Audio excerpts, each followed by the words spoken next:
Bienvenidos. Hoy vamos a meternos de lleno en un momento de muchísima tensión, casi de photo finish, ya en la recta final de la apertura 2025 de la Liga MX. Tenemos aquí un análisis de prensa sobre el empate a 1 entre Cruz Azul y Necaxa. Pero, sobre todo, nos vamos a centrar en una jugada que dio muchísimo que hablar. Ocurrió literalmente en el último suspiro del partido. Y bueno, nuestra idea aquí es desentrañar qué pasó exactamente en esa acción, que fue anulada, y entender un poco las consecuencias para Cruz Azul en la lucha por el título. Exacto. Y para entender bien por qué es tan importante esa jugada, hay que ver el contexto, ¿no? Estamos hablando de las últimas jornadas ya de la apertura. Cada punto no es oro, es platino. Cruz Azul en concreto llegaba a este partido necesitando sumar sí o sí para asegurar una buena posición en la tabla, pensando ya en la liguilla. Jugaban en casa además, en el Olímpico Universitario, un estadio donde, según dice la fuente, se sienten fuertes. Por eso este empate, el 1-1, pues supo a muy poco, la verdad. A puntos muy valiosos que se escaparon. Ok, vale, pues vamos a desgranar esto. El artículo que estamos viendo pone cómo se dice toda la carne en el asador sobre un gol anulado a Cruz Azul. Justo cuando el árbitro casi se llevaba el silbato a la boca, vamos. Una de esas acciones que, bueno, alimentan tertulias durante días. Primero, recordemos un poco cómo estaba el partido hasta ese momento clave. El marcador iba 1-1. Cruz Azul había marcado primero, gol de Amaury Morales, que parecía que les ponía bien el partido. Sí, pero ojo, Necaxa demostró tener carácter. El análisis dice que Agustín Palavecino empató con una acción que califican de genialidad. Eso, claro, fue un golpe para el ánimo local, pero también habla de la competitividad del Necaxa. No iban a regalar nada, estaba claro. Y a pesar de ese empate, y con la presión de jugar en casa y necesitar ganar para seguir arriba en la tabla, pues la máquina no bajó los brazos. La crónica describe cómo siguieron buscando la portería rival, empujando por ese segundo gol. Y así, pues llegamos a esa última jugada del partido, el momento cumbre. Aquí es donde, digamos, la narrativa del partido llega a su clímax más dramático. El texto describe cómo José Paradela se saca de la chistera un pase filtrado, una pincelada, dice, entre líneas, y deja a Gabriel Toro Fernández en una posición, vamos, inmejorable, mano a mano contra el portero del Necaxa, Ezequiel Unzain. La situación soñada, ¿no? Minuto 90 y tantos, tu delantero solo contra el portero. El gol de la victoria parecía cantado. La euforia ahí contenida en el estadio a punto de estallar. Pero bueno, como pasa a menudo en el fútbol, las cosas rara vez son tan sencillas. Y aquí, justo aquí, es donde la jugada se lía y empieza la controversia. El análisis señala un detalle que va a ser crucial. Fernández necesita 2 tiempos para controlar la pelota. No es un control limpio y rápido, ¿sabes? Hay como un pequeño instante de ajuste, quizá una ligera dificultad. Y es en esa fracción de segundo, mientras Fernández está acomodando, cuando otro jugador de Cruz Azul entra en escena. Y no uno cualquiera, ¿eh? Nada menos que el capitán, Nacho Rivero. Al ver la situación, quizá pensando que Fernández se podía complicar o simplemente por instinto, ¿no? Por asegurar el gol, Rivero se mete en la jugada. El análisis da a entender que como que le roba la posibilidad de rematar a Fernández y es él quien define ante Unzain. El balón efectivamente acaba en la red. Gol. O, bueno, al menos eso pareció durante unos segundos muy fugaces. La fuente cuenta la celebración inicial de los jugadores de Cruz Azul. Imagínate el estruendo en el estadio. Pero la alegría dura poquísimo. El árbitro casi inmediatamente invalida la jugada. Señala fuera de juego. Aquí es donde se pone de verdad interesante. Porque claro, la decisión arbitral, así en caliente, pudo generar confusión. Fuera de juego. ¿Pero de quién?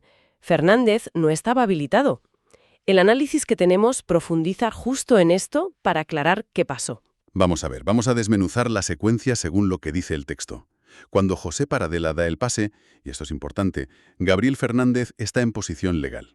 Totalmente. Recibe el balón habilitado por la defensa de Necaxa. ¿Está ahí? Todo correcto. La jugada es válida. El problema viene justo después. Entonces, ¿dónde está el fuera de juego que pita el árbitro y que parece confirmar el análisis? ¿Si Fernández estaba bien al recibir? El fuera de juego que se señala es de Nacho Rivero. Ahí está el kit de la cuestión, según el análisis técnico de la fuente.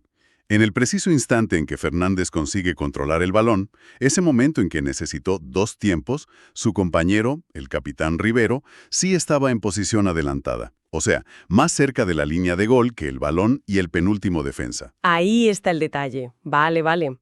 No es la posición de Rivero cuando sale el pase para Vela a Fernández, sino su posición un instante después, cuando Fernández ya tiene el balón controlado y justo antes de que Rivero decida intervenir. Exactamente.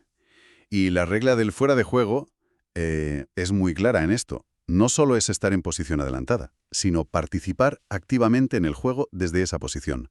Al intervenir para rematar, Rivero influye directamente en la jugada, pero partiendo de una posición antirreglamentaria en ese instante concreto. Y eso es lo que invalida toda la acción. Da igual que el balón acabase el entro. El artículo es bastante crítico con Rivero en ese momento, ¿eh? Lo llama gravísimo error. Es una valoración fuerte. ¿En qué se basa para ser tan contundente? Parece sugerir que la intervención fue, pues eso, innecesaria. Una precipitación. Pues la argumentación que da la fuente es que Rivero se precipitó, ¿sí? Sostiene que Fernández, como estaba perfectamente habilitado, y teniendo en cuenta que el portero Unsain, según dice el texto, estaba ya prácticamente vendido, o sea, superado por la jugada o mal colocado tras el pase, pues Fernández tenía una oportunidad clarísima para definir el mismo.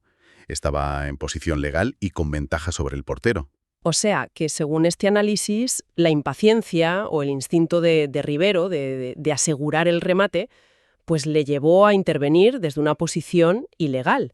Y al hacerlo, anuló lo que muy probablemente habría sido un gol válido si Fernández, que sí estaba bien, hubiera sido quien chutara. Una decisión de milésimas de segundo, claro, bajo máxima presión, pero con unas consecuencias deportivas enormes. Lo fascinante aquí, y creo que es un punto central del análisis, es justamente ese conflicto, ¿no?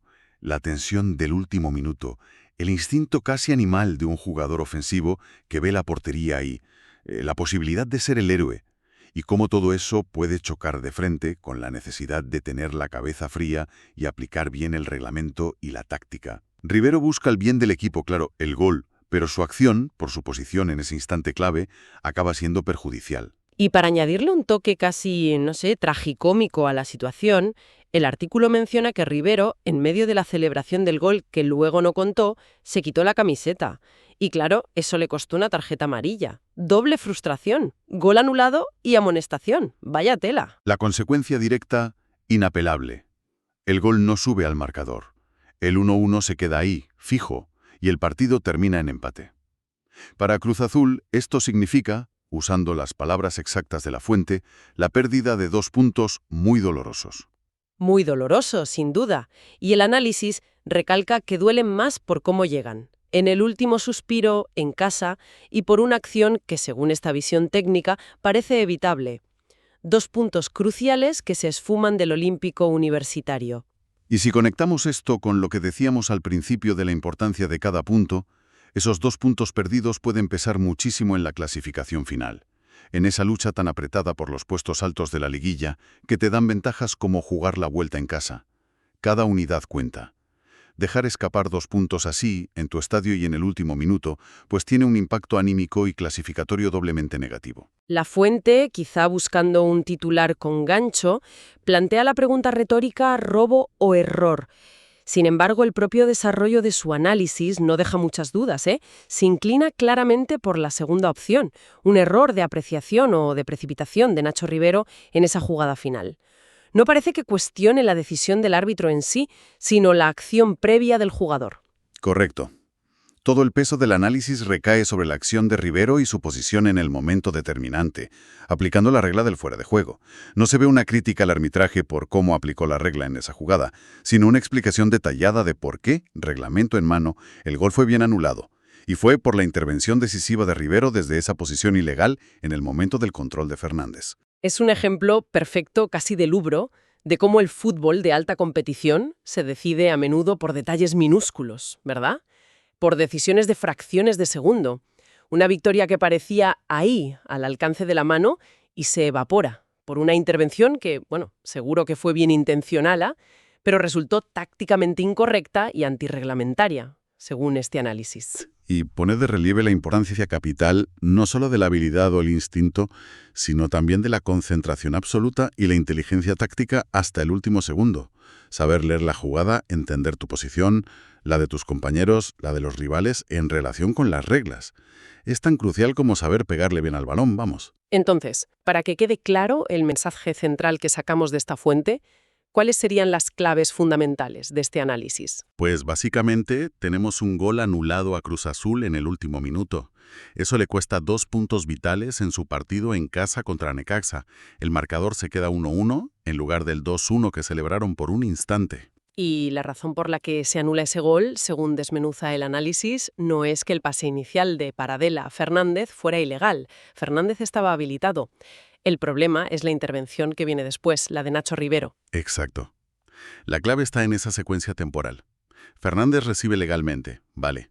Pero en el instante que controla la pelota, Rivero está en fuera de juego. Al decidir Rivero intervenir activamente y chutar desde esa posición adelantada, pues convierta la jugada en ilegal. Según el reglamento del fuera de juego, claro. La interpretación que da el artículo es que fue un error de cálculo, de leer la jugada, o quizá de impaciencia de Rivero. Se argumenta que Fernández, al estar habilitado y con el portero rival aparentemente superado, tenía una buena oportunidad para haber intentado definir él mismo. La consecuencia final, y la más relevante deportivamente hablando, es esa pérdida de 2 puntos cruciales para Cruz Azul. Puntos que pueden marcar la diferencia en cómo queda la liguilla de la Apertura 2025 y en las aspiraciones del equipo en la fase final. O sea que el coste de esa decisión en la última jugada es considerable. Cerramos así el examen detallado de esta jugada puntual del Cruz Azul Necaxa, basándonos estrictamente en la información y el análisis que nos daba la fuente que hemos consultado. Un momento de puro drama futbolístico, con un impacto directo y tangible en la clasificación y, potencialmente también en la moral del equipo. Y más allá de este caso concreto, de este partido, el análisis de esta jugada nos deja ahí flotando una reflexión interesante sobre la psicología del deportista de élite. Sobre todo en momentos de máxima presión. ¿Cómo gestiona un futbolista ese equilibrio tan delicado, casi imposible a veces, entre el instinto primario de atacar, de buscar el gol como sea, y la necesidad imperiosa de mantenerse dentro de los límites del reglamento y de la táctica correcta? Es una excelente pregunta para cerrar, sí. En esa fracción de segundo, con las pulsaciones a 1000, el ruido del estadio, la victoria ahí mismo, ¿qué pesa más en la mente del jugador? ¿La disciplina táctica, el saberse la regla al dedillo, o ese impulso irrefrenable de meter la pelota en la red, sea como sea? Es algo que se puede entrenar específicamente, esa toma de decisiones bajo estrés extremo para minimizar errores como el que describe la fuente, o es simplemente una parte inevitable de la naturaleza humana magnificada en la alta competición, algo con lo que los equipos y los jugadores tienen que convivir. Queda ahí la pregunta, ¿no?